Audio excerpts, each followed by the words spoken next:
Почитувани гледачи, ви посакувам добро утро и добро дојдовте во 24 од Сестрце. Останете на програмата на телевизија 24 Вести и проследете го разговорот денеска во студиото. Во првиот дел разговараме со гостинот на тема, во вториот секако дека и вас ве очекуваме со вашите прашања на нашите две телефонски линии. Денеска повторно во студиото нашиот драг и редовен гостин, доктор Зоран Крстевски, астролог и филозоф. Разговараме на една интересна тема, припадност и идеја водилка. Зоран, добро утро и добро дојдовте. Добро ве најдов. Ви благодарам што денеска сте повторно дел од нашата емисија и што ќе имаме можност да поразговараме на една доста интересна тема. Тема на која што веројатно припадност, кога зборуваме припадност, тоа го почувствуваме кога сме некаде далеко од тоа што припаѓаме. Кога сме далеко од семејството, кога сме далеко од државата, кога сме далеко од блиските, кога сме далеко од професијата која што ја работиме, веројатно чувствуваме колку припаѓаме кон одредена група, одредена цел во животот и секако идеја водилка нешто што зашто имаме разговарано, меѓутоа ете повторно од еден друг агол. Па дефинитивно припадноста е клучен аспект за да човекот се најде себе си, за да знае каде се наоѓа, затоа што всушност сите ние припаѓаме кон нешто и кон некому.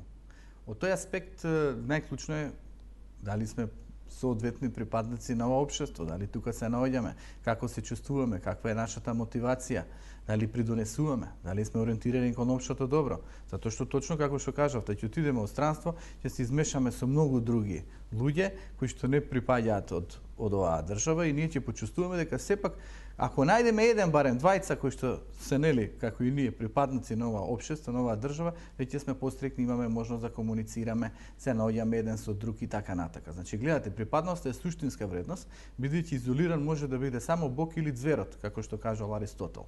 Човекот е суштество на социјална интеракција, кој што мора да има припадност. И сега гледате, убаво кажавте, припадност кон работното место, во работната организација. Замислите ако се отуѓе, ако не се наоѓаш во тоа работно место, во односот со тие колеги.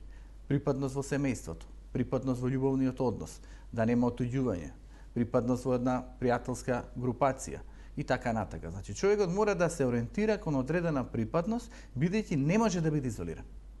Капитализмот може би го постави во преден план индивидуализмот, но всушност човекот е социјално битие кој мора да се бара себе си преку другите. И затоа клучниот аспект дали ние создаваме еден хармоничен организам, наречен семејство, наречен пријателство, наречен љубовна врска, наречен општество. Ако кон тоа семејство, кон тоа општество, кон тоа љубовно комуницирање, кон тоа пријателство, не најдеме начин да се сродиме, да се сплотиме, да имаме една интеракција, во тој случај нештата нема да бидат добри. И затоа припадноста мора да се осознае, мора да се форсира и мора човекот да стане, што се вели, член на нештата. Член на основа на идејата водилка. Идејата водилка, нели, може да биде моќ, може да биде профит, може да биде суровост, може да биде тенденција за експлоатација, но може да биде љубов, сочувство, ангажман, хуманитет, насоченост кон општо добро, водење на основа на рациото, припаѓање на основа на моралитетот и така натака. Значи, гледате, луѓето се определуваат. Луѓето, за да го пронедат вистинскиот пат кон самите себе си и кон она што е добро, им е потребна свест. Свест, ако се гради на основа на позитивната вибрација, тие луѓе ќе можат да бидат припадници на нешто што е добро, нешто што го создаваат. Затоа што и оној родителот, па и било кој во семејството кој што не припаѓа, кој што е постојано надвор, кој што не придонесува, кој што создава еден отпор, кој што предизвика отуѓување, тој не може да се надева на хармонично семејство. Неговите деца ќе страдаат, неговата сопруга или пак сопруг исто така нема да се наоѓаат хармонично во таа заедница. Од другата страна, ние во ова општество, ако не размислиме на основа на свеста, на позитивната вибрација, на основа на припадноста, дека сите ние на некој начин зависиме и од тој општествен аспект на живење, во тој случај нештата нема да бидат добри. И гледате сега, од кај се поаѓа. Прво, сите ние сме припадници на планетата Земја. Што ако ја загадуваме? Што ако уништуваме? Што ако не водиме сметка за екосистемот? Во тој случај, што се надеваме од планетата Земја? Климатски пореметувања, гледате, сега сме сведоци. Од друга страна, константно загаден воздух, недостаток на квалитетна исхрана, постојано сме токсицирани од електромагнетни влијанија кои што со технолошкото општество се наметнаа. Бидејќи гледате мобилните, компјутерите, телевизиските екрани и ред други нешта ни зрачат. Ни зрачат луѓето, ни зрачат електричните апарати, ни зрачи собствената размисла која што не е насочена кон хармонитетот, кон виталноста, кон позитивитетот и ние се губиме и премногу се токсицираме. Токсицирајќи се, ние чувствуваме една забавеност. Или сме заморни, или сме под стрес, или сме отуѓени од другите, или имаме потреба за изолација, или немаме чувство за припадност. И затоа главниот аспект е човекот да придонесува пошироко.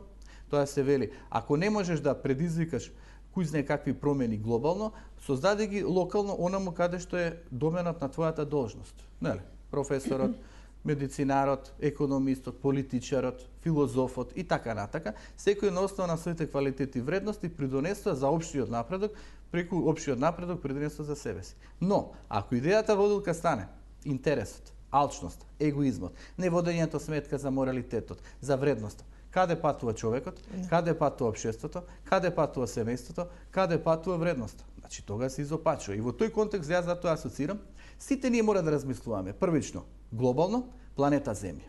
Зашто да штетувам, зашто да загадувам, зашто да уништувам? Зашто? Кога планетата Земја нас ни возвраќа. Гледате со сите природни богатства, со сите убавини, со цел хармонитет кој што е присутен, со чувството да отидеме во природата и ред други нешта.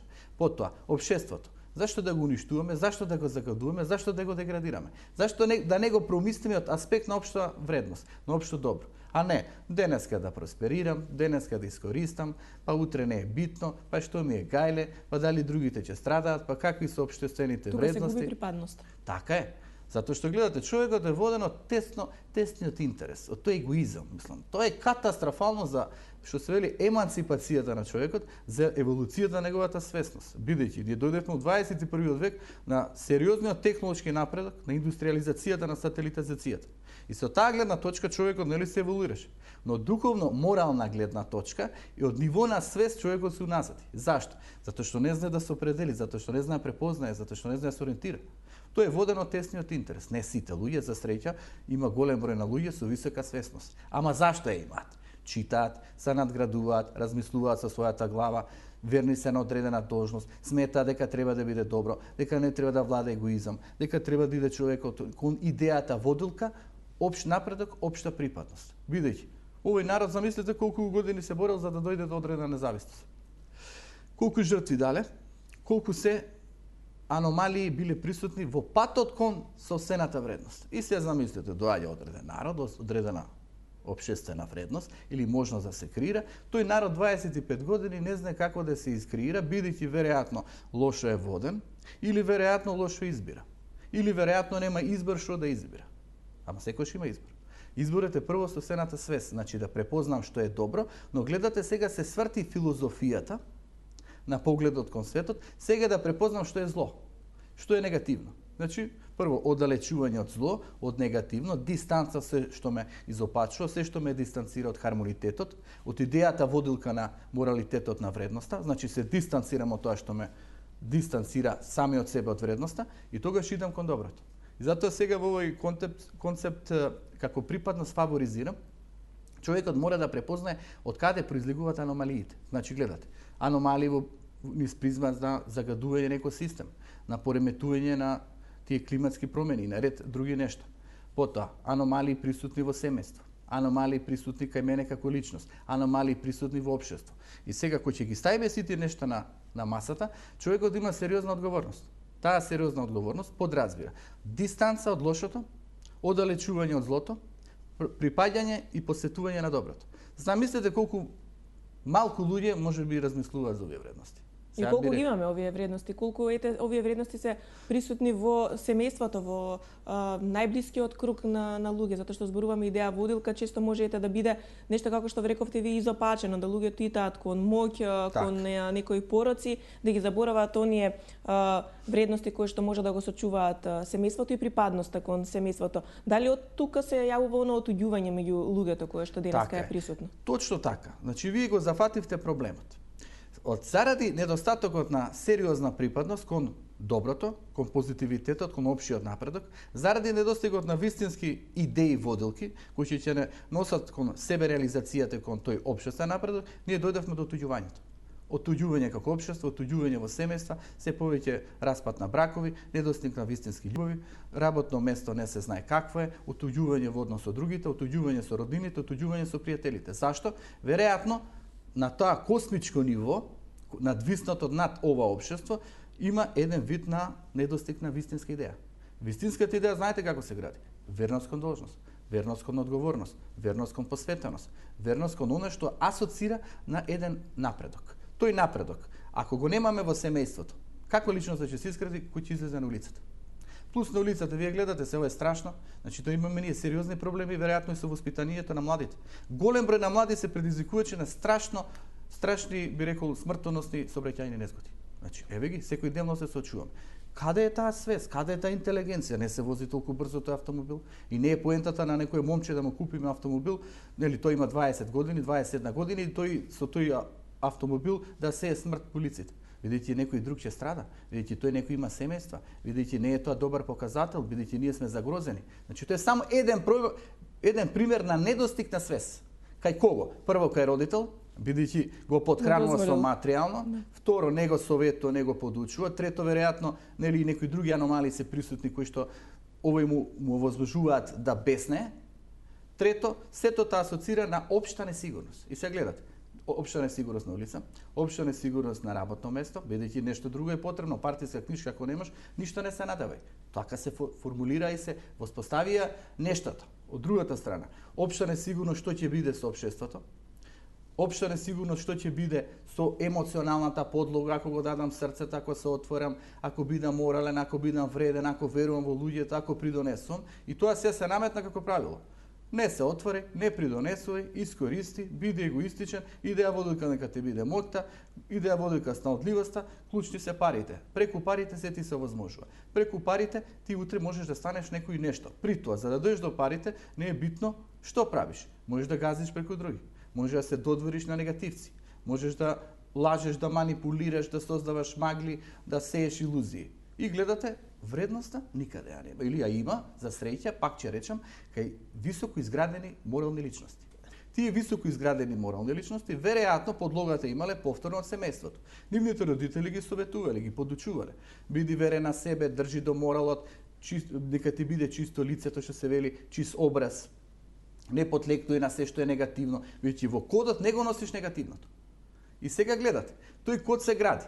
Тој код се гради индивидуално, преку мојата свесност, преку мојот однос кон образованието, преку мојот однос кон лицата, преку мојот однос кон општеството, социјалната средина и преку сето она што го стекнам со искуството. Значи се гради кодот индивидуално. Кодот се гради семејно. Кој каков код има? Вие се замислите љубовен однос, врска со некој со растурен семеен код, разводи, алкохолизам, лаги, интриги, едни со други се изневеруваат, се раскаруваат заради имоти. Сега вие сакате да влезете во тоа семејство. Па тоа семејство има изопачен код. Тоа нека си го најде она семејство со сличен код. И нештата напредуваат. Оној со чистата вода, гледате се оваа чиста изворска вода, например, тој треба најмногу да внимава, затоа што малку да влезат штетни агенции, таа чиста изворска вода веќе ќе отиде, ќе биде уништена, ќе се загади, нема да биде квалитетна. Од другата страна, чистата изворска вода најмногу ја сакаат тие што се со темната енергија, бидејќи преку неа малку од малку таа разматеност се прочистува. И сега гледате колку сериозно ние треба да размислуваме во љубовта, на работното место, во секојдневието, во општеството.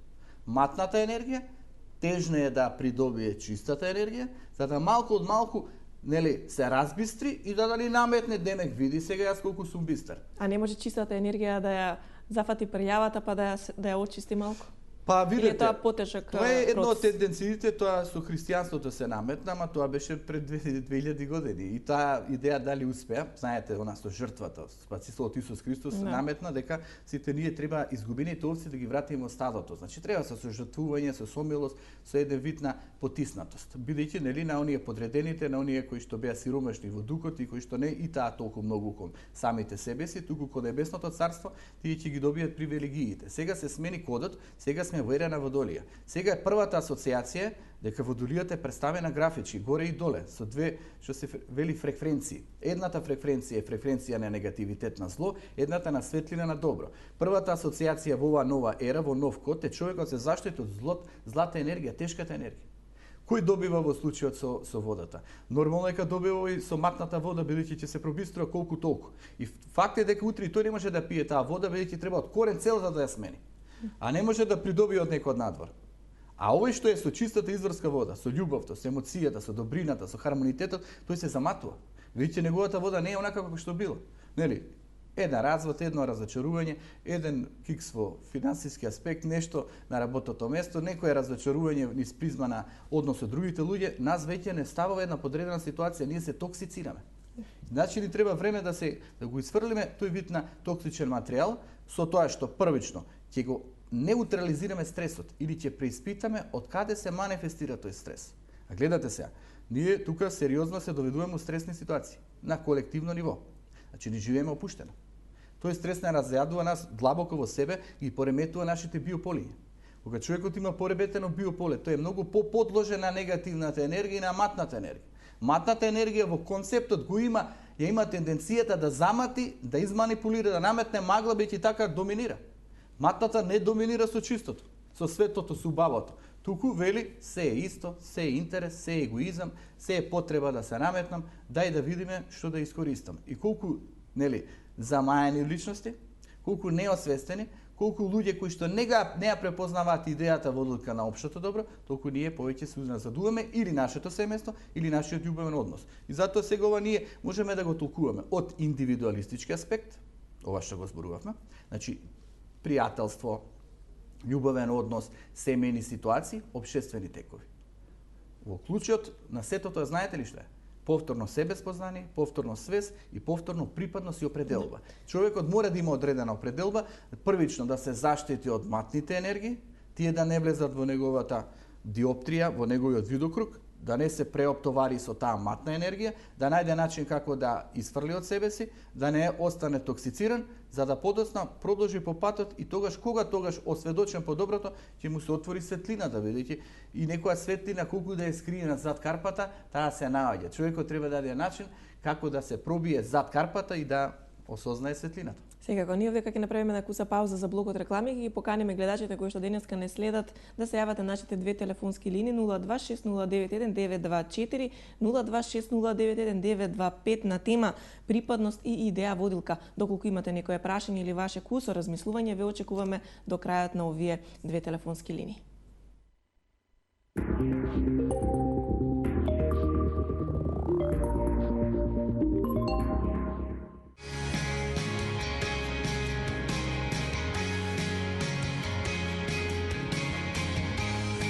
Black Up.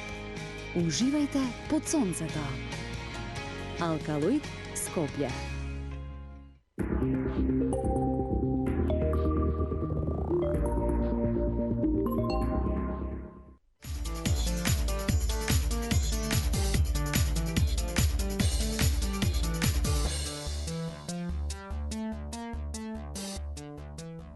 Еве повторно се враќаме назад на тема припадност и идеја водилка. Доколку имаме некого на линија, го вклучуваме во програма, доколку не продолжуваме со разговор. Дали имаме гледач? Немаме гледач на линија. Зоран, продолжуваме понатаму со разговорот припадност и идеја водилка. Навистина интересни тези извадовте во првиот дел од емисијата околу припадноста, идеја водилка. Некако се чини мрачните сили стана идеи водилки и луѓето се свртени кон самите себе. Владе е голема себичност помеѓу луѓето, егото и суетата се ставени на број 1. Па Сања, затоа отвараме ваква тема, за да потенцираме и мотивираме дека идеја водилка мора да биде светлината. Нели, сега ние сме определуваме за духовниот пат, за светлината, за позитивитетот. Тогаш ние треба да знаеме кои се тие идеи водилки кои не водат кон тој вид на светлина хармонитет. Идеја водилка првично е верност кон должност.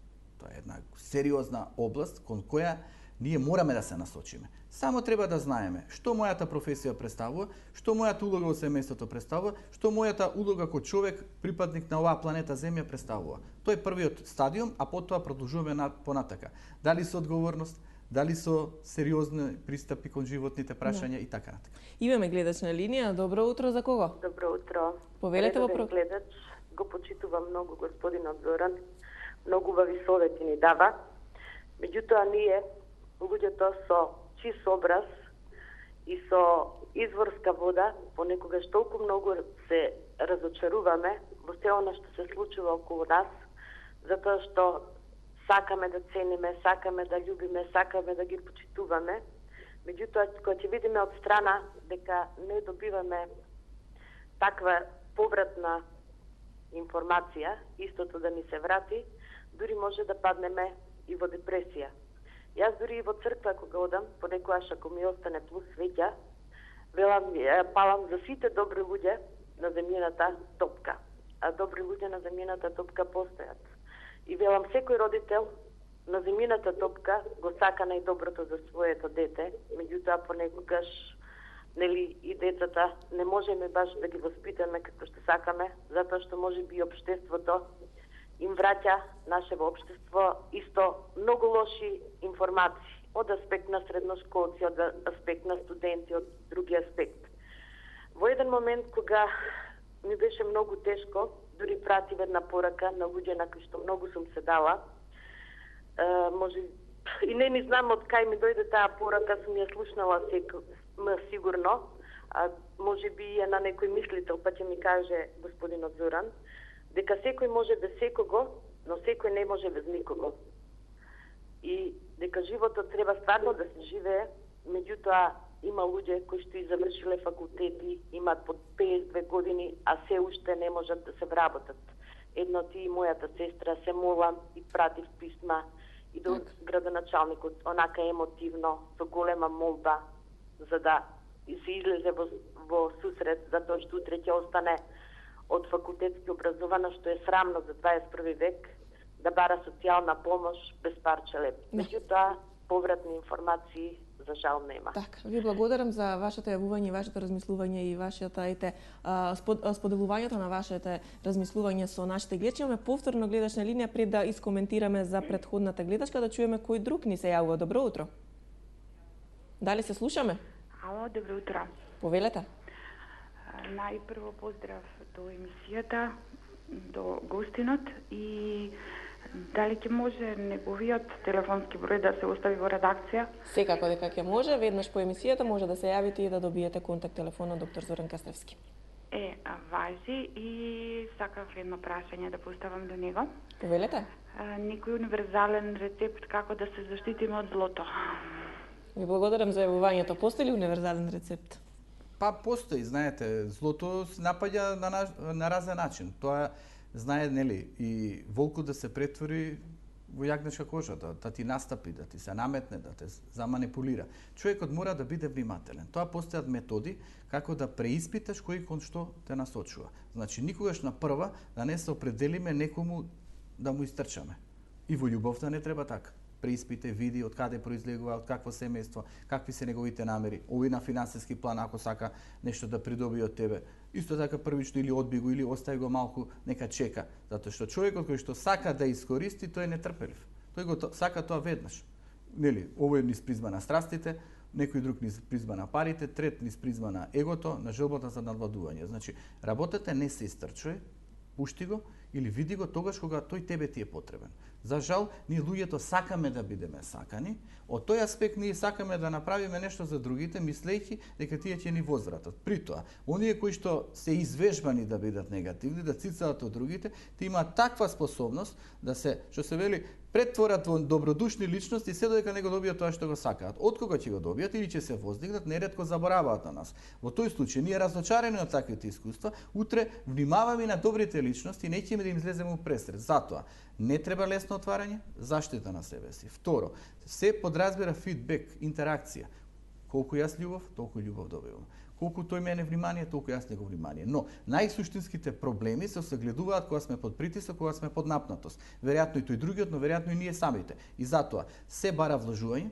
Најклучното вложување е ние да ги научиме тие животни лекции, да стекнеме навики преку кои ние ќе се заштитиме и преку кои ние нема да се доведеме у ситуација дека другиот ни е потребен само затоа што нам ни е страв да бидеме изолирани, осамени. Понекогаш осаменоста е многу подобра опција отколку контакт со луѓе кои што се полни со токсини, кои што утре ќе не одведат во негативна ситуација. А како ќе ја сватиме пораката од претходната гледачка? Па дефинитивно дека човекот не може сам со себе. Затоа му се потребни другите. Клучно е што ние неретко сме со другите се осеќаме осамени, затоа што не владеат вистинските нешта. Во човекот преовлада стравот. Стравот од немаштија, стравот од болести, стравот од изолација, стравот од напуштање и така натака. И сега, гледате, живејќи во стравот, ние едноставно се грчиме, се лепиме за нештата. Затоа што сакаме некој да не поведе, некој да не подкрепи. И затоа гледате тој психијатриски гледано човекот има потреба за лидери, ама има лидери кои сами себе не се водат, не знае кај оди, не знае што прави, не знае што размислува, а да го води народот или да го води поединецот или да го води семејството. Значи во тој аспект човекот има потреба жената да најде маж кој ќе обезбеди средства, кој ќе биде заштита, подкрепа. Некој пријателствата, некој моќен, доминантен, некој од роднините, некој што ќе го потпомага, ќе го води и така натака. Во тој случај човекот се запостави себе си како индивидуум, како идентитет. Постојано тежнејќи другиот да го најде, другиот да ме води, затоа нека не ви изненадат, во најголемите диктатори имале најголеми приклоници. И тие приклоници биле способни да направат уште поголеми здодело што направил диктаторот само во цел дека некој треба да ме води. Човекот мора да почне сам себе да се води, за да се заштити, а тоа е соочување со себе си, со собствените вредности, но пред се преиспитување и елиминирање на собствените слабости. Да, имаме повторно гледачна линија. Добро утро, за кого? Добар ден. Поверете, во програма сте. Сакам да го поздравам гостино и вас. И ги имам сите негови книги. Имам дел од них прочитано. И само нешто ме интересира. Јас сум роден на 6.2.55. И како може јас да влијаам за доброто на сите? Се извинам, на самиот крај што ви беше прашањето, како можете? Да влијаам на сите за доброто. А да влијаете на останатите за општо добро. Да. Ви благодарам за јавувањето, господи, имајте пријатен ден. Тоа е прекрасно, тоа ако сите така размислуваат, затоа што гледате се, јас сум филозоф, писател. Мојата задача е да пренесам идеи, затоа моите книги се позитивна мисла, себеспознание, свест, како да направиме нешто што ќе не хармонизира, ќе ни оствари личноста, при тоа ќе придонесе за другите, за општеството. Тоа е должност. Гледате, нашата гледачка сака да направи да придонесе за другите. Тоа се кажало. Ако не можеш да направиш големи нешта, направи мали нешта, но со голема љубов.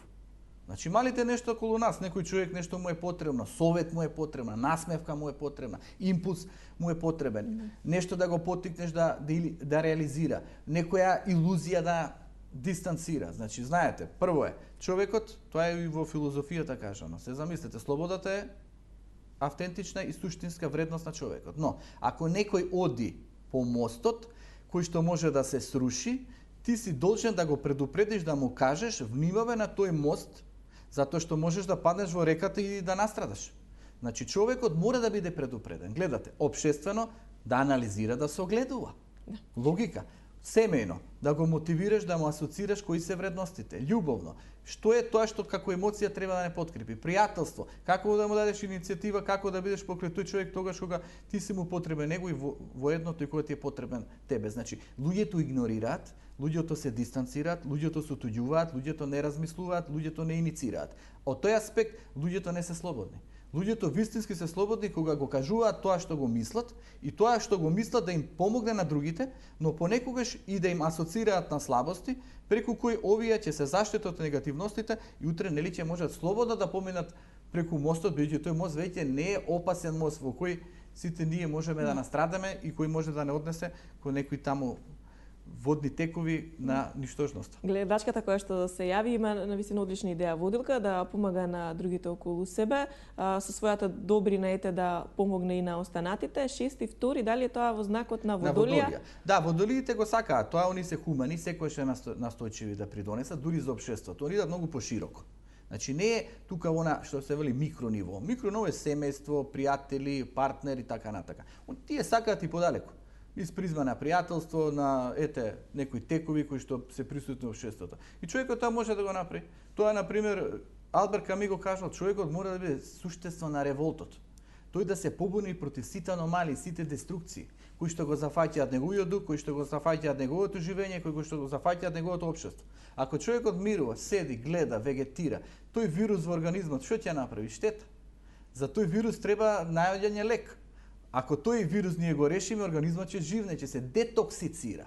Дали тој вирус нас не разјадува во семејството? Дали не разјадува како несигурност, песимизам? Дали не разјадува на некои пошироки текови? Секој нека размислува. И човекот треба да свати, еднократната добивка е нула, е минорно и пат кон бездната од аспект на светлината, на визијата, кој што нам ќе ни отвори многу повеќе предиспозиции и можности кои што ние треба да ги искористиме. Ама на некој човек егоистички или неосвестено ориентиран, ние ова не можеме да му го раскажеме. Ова ќе не сватат вака почитувани гледачи кои што умеат да го разберат ова што го зборувам. Ќе пронедат малку подлабоко и ќе сватат дека суштинскиот напредок е да имаме припадност. Нашите деца, нашите млади да не одат по странство, да не одат таму да бараат некоја среќа, што се вели ветена земја. Тука да останат со своите квалитети, со своите капацитети. Нашиот наталитет да се шири, да се раѓаат деца за да опстане ова општество, оваа држава.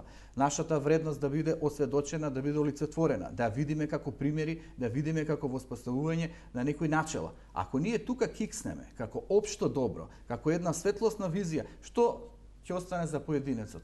Како ние да допреме до самата единка, кога таа единка гледа наоколу голема темнина, голем вид на илузија? Пред самиот крај на денешната емисија имаме повторно гледач на линија. Добро утро, за кого? Добро утро. Повелете во програмот. Ве поздравувам и среќна сум што успеав да се вклучам. Кога имам време ве пратам и многу бев среќна кога го сретнав доктор Зоран Крстевски во банка и така накратко му кажав за сите мои трагедии дека единствено љубовта и позитивната енергија успеа да ме одржи во живот. Сега имам едно прашање до него. Повелете. Бевме оној бистар поток што го спомна доктор Зоран Крстевски. Меѓутоа, се замеша и матни води, ќерка ми се омажи со алкохоличар и од тоа излезе едно чисто суштество кое што сега влегува во пубертет и некако тежне го повлекува она матна вода. Не можам никако да успеам, зависник стана од овие игри на компјутер и ја користи нашата ситуација ако нешто му исклучуваме интернет или го советуваме, тој вришти, пишти и кај татко му одобрува. Знаете какви се тие конфликти, не да може да ги искусите.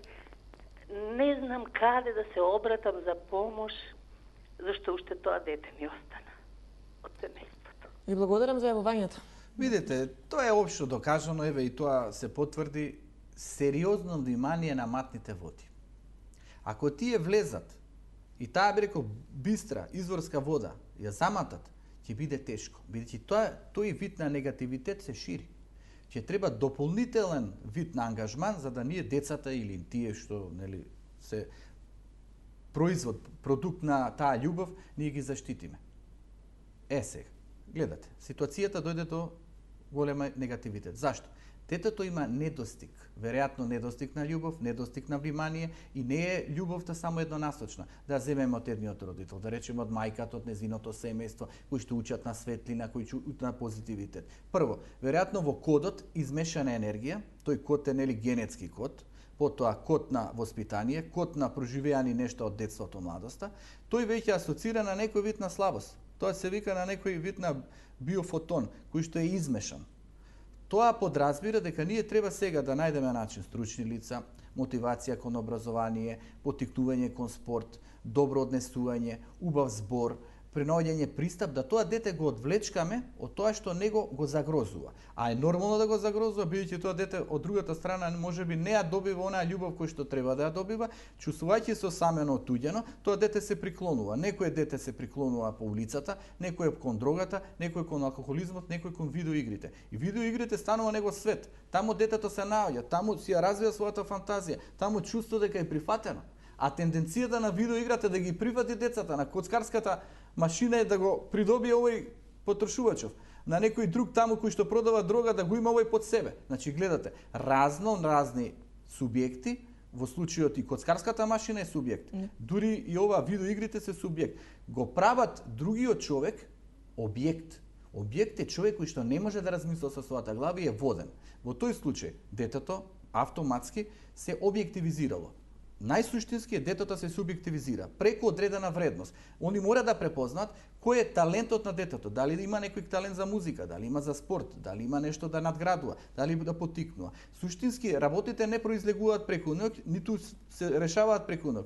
Треба концепт, треба метод, треба работа, треба трпеливост, треба упорност. Но ако се верува, ако позитивно се действа и ако се најде начин оно што го токсицира, малку од малку да се неутрализира, шансите се зголемуваат за чистата бистра вода. Ако константно едно дете, нели, растено во семејство на дисфункционалност, на конфликти, недоразбирање, општеството не е добро, тековите не се добри, тоа дете колку и толку да имало измешана вода, тоа се повеќе се заматува. И затоа многу деца подоцна станале насилни, станале груби, малтретирале партнерка и така натака. И сега тука да не ја ширам темата и за тој код, тоа може би некоја наредна емисија, да видите колку е тој сериозна работа за која ние мораме да размислуваме со кого тоа се влегуваме љубовен однос, со кого правиме деца. Дури сега за на крај тоа ќе го кажам, многу е кратко времето. Значи може не е еден од најголемите киксови со кого сме остварени љубовен однос. Некојаш е добро и да осознаеме некоја темнина, да се разочараме и тука да заврши. Страшно е со кого тоа ние создаваме деца. Прво, затоа што може тој носи лош код. Второ, затоа што ние после ќе ги трпиме последиците од тој кикс, затоа што ние сами со себе веќе нема да го имаме оној вид на виталитет како што претходно сме имале. Затоа размисла со кого се остварува врска, со кого се остварува пријателство, кој не замајува, кој со каква идеја водилка не пласира и како ние себе да се заштитиме и Сања, зашто јас ги пишам овие книги и моќта на умот и етичка мудрост и судбината и етиката. Затоа ги пишувам, за да ги осознам луѓето, да ги поттикнам кон бистрата изворска вода. Зоран, ви благодарам на денешното гостување и на оваа тема која што денеска ја разгледавме заедно со нашите гледачи. Се гледаме повторно во следна прилика. Драги гледачи, вам ви благодарам за вниманието и вашето учество во нашата денешна емисија. Имајте пријатен ден и останете со програмата на телевизија 24 Вести.